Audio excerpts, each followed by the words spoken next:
Gua berharap pemain-pemain kita, walaupun pemain yang katanya masih under 22, 22, nggak pengaruh. Sepak bola bulat ya nggak, bola itu bundar. Nggak perlu perkara tua, muda, ya kan. Kalau nama main bola, siapa yang paling lihai, siapa yang paling jago gol.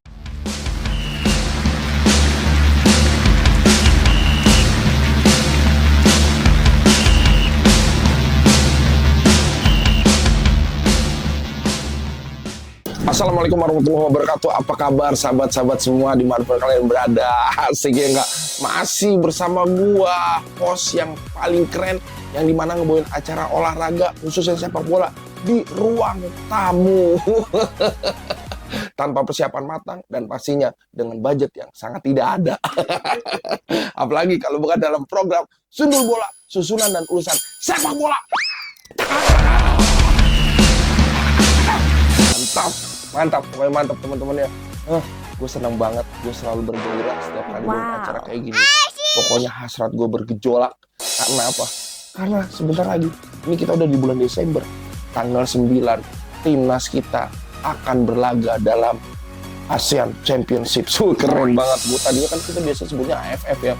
Mas kan dirubah namanya, gue nggak tahu ya. Mungkin ya kemarin sempat pakai bubur merah putih ya kan, ganti nama kejuaraannya.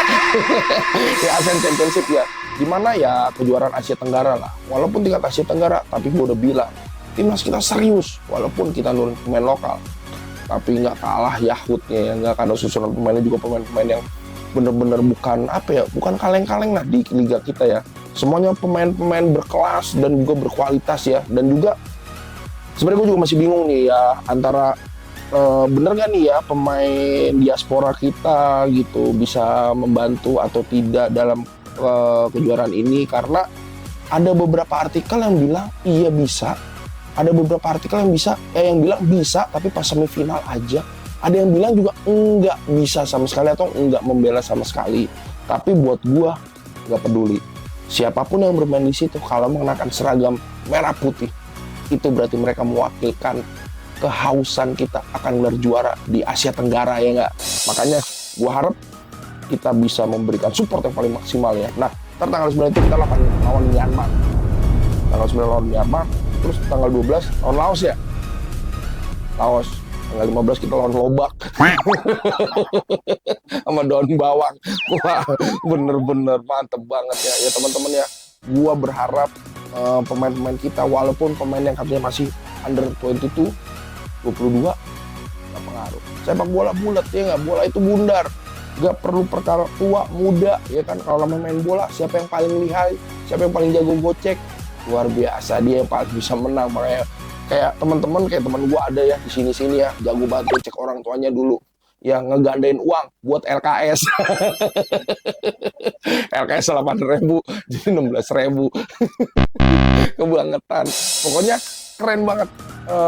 Gue juga nggak sabar ya, dan gue pasti yakin lah kalau seandainya ini ada di Indonesia, pasti supporter kita gila-gilaan. Maka ini kan ada di Vietnam, tapi tenang aja, Indonesia ini warganya ada di mana-mana, beneran. Sampai negara-negara yang kecil nggak masuk peta juga kayaknya kalau cari ada orang Indonesia buka rumah makan Padang di sono. Tapi bener, orang Indonesia tuh banyak banget ya. Buktinya kayak pas kita di Qatar main, banyak juga warga kita gitu. Terus juga di Vietnam ada juga nanti, gue yakin ada. Makanya gue rasa jangan takut akan dukungan dari supporter, wahai para penggawa timnas, karena kita ada di mana aja kok, kayak gitu. Nah, terus juga memang kalau bisa dibilang mudah, ya nggak mudah-mudah juga ya, karena kan balik lagi ya, kita tidak full tim, full squad yang untuk nurunin di kualifikasi Piala Dunia.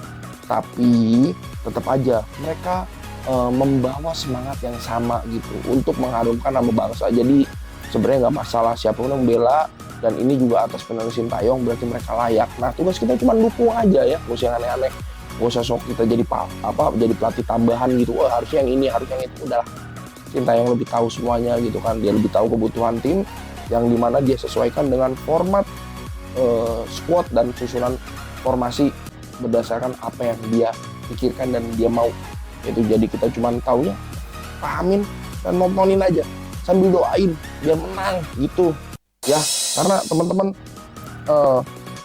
balik lagi di Asia Tenggara ini, menurut gue yang kuat itu ya kayak ada Thailand, Malaysia, Vietnam, itu juga nggak bisa dianggap gampang ya. Singapura juga oke. Jadi gua pikir di Asia Tenggara ini sepak bola semua sudah mulai berkembang lah gitu. Apalagi mereka juga sudah mulai mengadaptasi untuk cari pemain-pemain keturunan yang masih ada hubungan darah dengan negara mereka gitu kan. Jadi intinya mereka semua mau berkembang sama kayak Indonesia. Jadi kita jangan pernah remeh juga nih musuh kayak gitu. Apalagi kayaknya sih sebuah kebanggaan besar ya buat musuh-musuh atau buat pesaing-pesaing atau buat kompetitor yang berlaga di Asian Championship ini untuk bisa ngalahin Indonesia ya. Karena saat ini Indonesia yang lagi sangat tersorot banget karena kita masih survive di kualifikasi Piala Dunia kayak gitu. Apalagi dengan pemain-pemain kita yang kalau boleh dibilang ya berkualitas lah ya. Jadi oke lah, makanya gua harap kita bisa semaksimal mungkin nanti di kejuaraannya. Tapi seperti kayak Marcelino, Arhan Pratama masih akan tetap datang kok, masih akan tetap dipanggil. Nah ini yang kayak Justin Hapner, terus siapa lagi, Varjener, Rafael Strijk, ya itu kita nggak tahu ya apakah bisa atau tidak ya. Kita berharap bisa, tapi kalaupun tidak, dengan squad yang ada gue yakin semangatnya tidak akan berkurang. Kayak gitu, keren lah pokoknya lah ya. Nah teman-teman, gue harap juga kita semuanya fokus pada tanggal 9 nanti ya, karena kita juga pengen lihat nih, penasaran nih gimana nih tim yang kali ini akan berlaga gitu. Karena kan bagaimanapun juga kan mereka sudah dapat bayangan nih dari tim-tim yang sudah ikut kualifikasi Piala Dunia kan. Timnas kita gitu kan, pemain diasporanya mainnya begini gitu kan. Paling tidak ada sedikit hal yang bisa mereka petik gitu dari pertandingan kualifikasi kita kemarin ya. Jadi terinspirasi dan mainnya makin bagus gitu. Gua harapnya sih seperti itu kawan-kawan. Dan juga ya kita nggak kehabisan apa ya. Kadang Indonesia tuh gini, yang sudah ya, yang gue lihat permainan sudah tuh kalau udah kebobolan sulit untuk bangkit. Nah gue berharap kita bisa tuh untuk bisa lebih percaya diri lagi. Walaupun misalkan seandainya sewaktu kita sedang dalam posisi tertinggal, kita bisa tuh untuk bagaimana caranya membalikan kedudukan kayak gitu teman-teman. Ini kayaknya gue juga hidung gue kemasukan sama bumbu tahu bulat nih, pedes banget hidung gue, tapi nggak masalah. Demi sepak bola Indonesia, saya rela berkorban membawakan acara dengan hidung berlumuran ingus luar biasa. Hanya kayak bulu hidung gue juga berasa rontok. Waduh, bener gatel, panas. Gue salah juga, gue pakai nyupil lagi tadi. Gak bener. Tapi teman-teman, gue pengen kasih tahu juga bahwa kalau seandainya menang, ini menjadi juara pertama kita di Asian Championship. Jadi apa ya, bisa jadi bahan positif lah ya untuk Sintayong, dan juga pastinya menambah ranking dari timnas kita juga gitu kan. Pokoknya ini pasti pertandingan akan ditonton oleh jutaan mata, apalagi kalau Indonesia yang main ya, ngeri banget gitu. Pokoknya sekali lagi teman-teman, tetap dukung.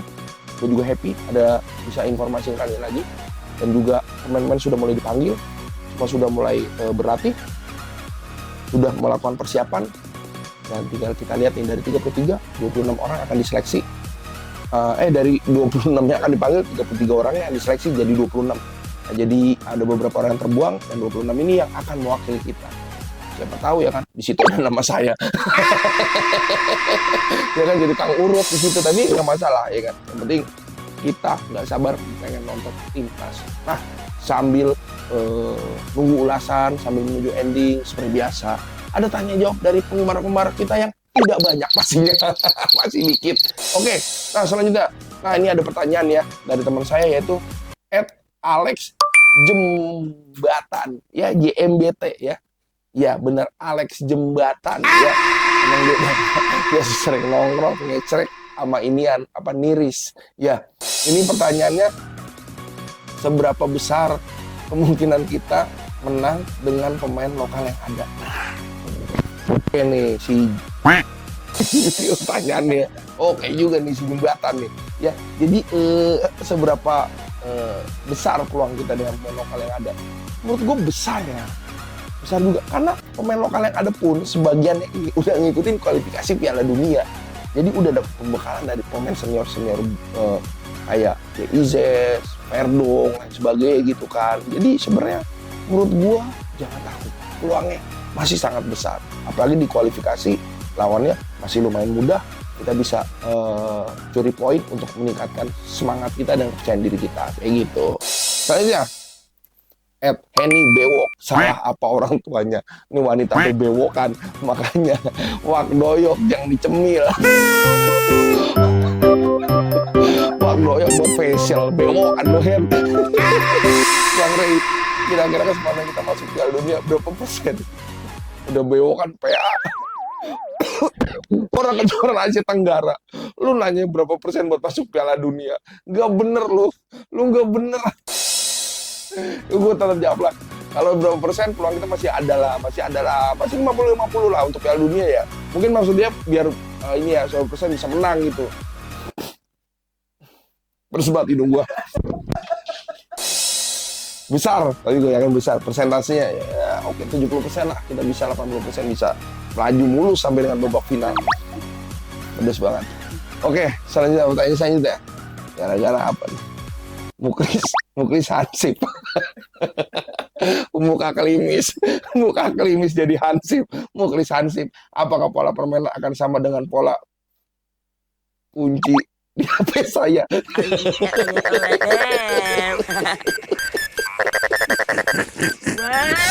Gue nggak ada urusan sama handphone lu, bodoh amat. Walau lu kata Sintayong bikin porsinya cuma gini doang, headset jelas berbeda sama pola HP lu, apalagi HP lu LCD-nya retak. Buat selfie burem, nggak bisa. Beda lah. Yang pasti formasinya dia masih akan nurunin dengan formasi yang sama kayak menurut gue ya. Sintayong masih akan tetap pakai formasi yang sama seperti yang dia terapkan di tim yang buat ikut kualifikasi Piala Dunia. Gitu. Jadi kurang lebih kita masih akan disuguhkan dengan lemparan-lemparan manja dari Arhan Pratama. Terus juga dengan pertahanan 5 di belakang. Sepertinya sih masih kayak gitu. Menurut gue ya, nggak tahu ya. Tapi siapa tahu bisa diaplikasikan ke formasi yang 4-3-3 dan lain sebagainya. Tapi menurut gue masih di 5-4-1 kayaknya sih. Kayak gitu. Masih sama. Tapi tidak mengurangi semangat kita untuk menang dong. 5-4-1 intinya concern bertahan lebih besar dan mengadakan counter attack. Itu sih menurut gua gitu. Tinggal depan ini satu nih, besok kot-kot lari aja lo, kali umpan mulu kayak gitu. Ada pertanyaan lagi? Ya masih sudah habis ya. Udah habis ya teman-teman ya. Ya kayak gitu ya. Jadi intinya jangan pernah underestimate lah sama perjuangan timnas kita, karena bener-bener kita lagi berjuang semua gitu kan buat memajukan sepak bola ini. Khususnya kita lagi ngejar untuk bisa masuk 100 besar. Jadi itu nggak gampang. 100 besar kita masih ada di peringkat berapa? 120-an ya sekarang ya. Ya masih ada beberapa waktu lagi lah yang bisa kita uber ya sampai dengan kualifikasi Piala Dunia tahun depan. Jadi jangan pikirin, kita yakin Indonesia bisa. Fokusnya sekarang adalah bagaimana caranya agar tidak kalah di setiap pertandingannya. Kayak gitu ya teman-teman ya. Pokoknya tenang aja. Sungguh bola kita akan ngasih review-review terbaik lah. Yang dimana saya akan selalu ngomong sendiri selama beberapa belas menit ke depan. Jadi aman. Kayak gitu ya. Sambil nunggu durasi, saya masih harus ngobrol terus. Biar teman-teman tahu, saya berasa kayak jualan baju nih di toko hijau ya kan. Kayak gitu ya teman-teman. Tapi pastinya gue happy banget ya. Karena gini, masih pedes. Karena begini teman-teman, gue senangnya di tengah program kita yang baru kita luncurin, tanya jawab, interaksi sama penonton sudah ada gitu ya. Gue senang lah, berarti ada beberapa orang yang menyimak gitu acara kita, dan ada beberapa orang yang concern sama sepak bola kita gitu ya. Walaupun gue bukan pundit-pundit profesional dan punya nama besar seperti pundit-pundit yang sudah ada sering bergelimpangan di YouTube gitu kan, tapi ya gue akan berusaha memberikan reviewan yang terbaik dan juga netral pastinya dari dua sudut pandang gitu kan. Dan juga komentar isi saling caci dong. Bener juga teman-teman. Kadang kita juga selama ini kan komentar yang mendukung. Cobalah komentar yang saling tidak mendukung antara pengkomen lainnya gitu. Yang penting jangan hina kita gitu. Hinalah pengkomen lainnya. Gak bener ini arahannya. Gak bener tim kreatif gue nih. Intinya maksudnya adalah komentar gitu. Isi kalau komennya biar kita gak sepi-sepi banget gitu ya. Nah terus juga gini ya. Walaupun peluang kita besar, tapi kita juga jangan lupa nih, yang lain juga punya usaha untuk ngejegal kita di setiap pertandingannya. Jadi kita jangan berpikir kalau kita bisa menang dengan mudah kalau sekalipun kita bertanding kayak gitu. Pasti musuh akan ngasih perlawanan yang berat. Apalagi nih ya, kita segrupnya sama siapa? Vietnam atau Malaysia ya? Di grup kita Malaysia kayaknya. Gak gampang tuh. gitu kan. Walaupun kita pasti mungkin masih bisa mengimbangi dan mengatasi dengan pemain lokal yang ada, tapi percaya kita tetap harus berjuang keras gitu untuk melewatin fase-fase lawan mereka gitu sampai dengan jadi juara. Jadi kemungkinan ada, yang penting tetap fokus dan juga jangan ngentengin musuh gitu kan. Kalau musuh kelihatan agak berat, lu timbang dikit aja. Perkara ini agak jatuhnya berat apa enteng gitu kan. Tapi yang pasti sekali lagi selalu waspada, dan juga biasalah kalau coach-coach itu kan biasanya sebelum 1 atau 2 hari pertandingan mereka pelajarin dulu nih skema tim musuh kayak gimana permainannya gitu kan, untuk kita bisa tahu nih lawan-lawan mana yang harus disiasati, lawan-lawan mana yang harus dijaga ketat, lawan-lawan mana yang harus benar-benar diperhatiin kayak gitu kan, titik lemahnya di mana, kita pelajarin itu semua kayak gitu. Dan berbekal dari itu gue berharap Indonesia bisa dewasa bermain dan bisa mencuri poin gitu, maksimalin 3 poin kayak gitu ya, teman-teman. Gitu aja sih, gue seneng banget. Dan masih ada pertanyaan.